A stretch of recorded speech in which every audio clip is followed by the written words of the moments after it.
You know those aha moments that we're always talking about? Well, most of them come to us in the most unusual places. Like the time when I was sitting in the audience at our local high school annual holiday concert. I was listening to the beautiful music being played and sung by these talented young students in the band, the choir, and the orchestra. And I realized something. I realized that I had lived my own student years in all the wrong places. Here in this place, where the music touched my soul and made me feel like everything was all right in the world, and especially with me, it all suddenly became so clear, with a clarity that I never had before. See, I realized exactly what happened during those formative years that now seem so long ago. Without even knowing it, the words from my older, popular sister, who I always secretly aspired to be like, had influenced where I went, where I didn't go, and who I chose to be friends with.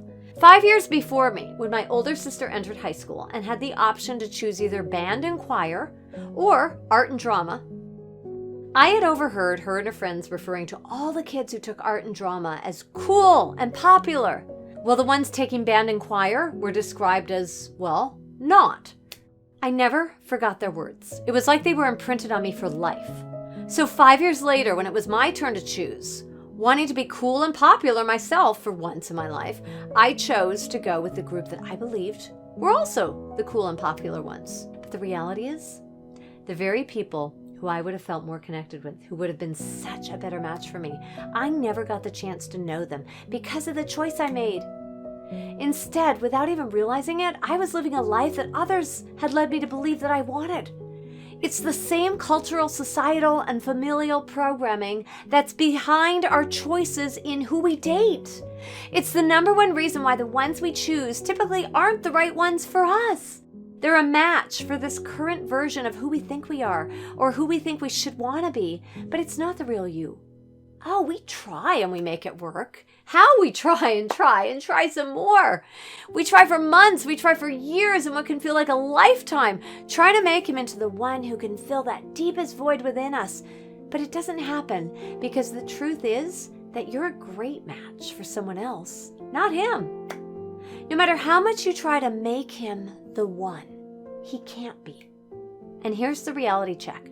It's not just because he doesn't want to be, but because you actually wouldn't be choosing him to be either.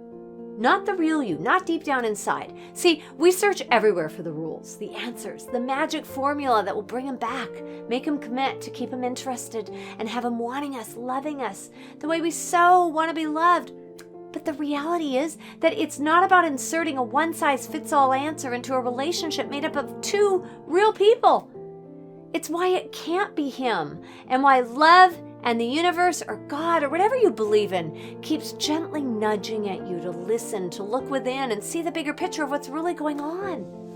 See, it's not working because if you could see yourself the way you truly are, you would see that he's not the right place for you. And I know that's so hard for you to hear right now. Not when you're still in the place that you are with this future I'm talking about, feeling like some whole other different world that you can't even imagine being a part of right now. And that's okay. We each go down this road at our own pace, not on anyone else's timeline, but our own. And if you're still at the holding on part, well, that's where you are. Don't be too hard on yourself just because you can't see past that from where you are right now. I couldn't either. Not for a really long time. I even had a friend fly across the big country of Canada from Vancouver to Toronto one time to try to show me what she saw that I couldn't see, but it didn't change a thing for me. I still waited almost 3 long years before there was a part of me that finally spoke up and sealed my fate with words that couldn't be reversed, no matter how hard I tried, and I tried. And it still took me several years while I sifted through all the books, all the articles, all the conferences and retreats that I went on, that my journey took me to before it slowly started to sink in. It didn't work. These relationships didn't work because deep down inside there was a part of me that knew I wasn't in the right place. The real you is amazing and beautiful. That's how I see you. That's how you're meant to be seen. All that other stuff that covers that up, it's not you. It's only the years of being told you're wrong. It's the years of being defined by the very ones who had no idea who you were, who only knew how to project their own lives and longings onto you. It's years of feeling like there was something wrong with you, even if you never expressed those words yourself. The feeling produces the same results. It's time to stop searching for something that we never ever seem to be able to find. That missing piece, that missing key that we're convinced will change everything if we can only find it. Well, it's usually a him. Someone that we've given so much power to, believing that if we can only have him, if he'll only see all that we are and all that we have to offer him and choose us, everything else will fall into place. It was all I wanted in the world. These men I kept attracting, different guys, but the same person really underneath. Someone who didn't want me the way I wanted him to want me. Someone who wasn't there, wasn't on the same page as me, but who I so wanted to be. Well, I never understood what was going on until I was finally in so much pain that I woke up and I started with me. And it's the same for you. No matter how much that you think it's about him, it's not. It starts with the tiniest crack that's open to seeing this too. And then you start to catch more glimpses of yourself reflected back to you in the people and the things that you start to notice that you never could before. Until finally, one day the light of it all dawns on you. And in that moment, it all begins to make just a little more sense.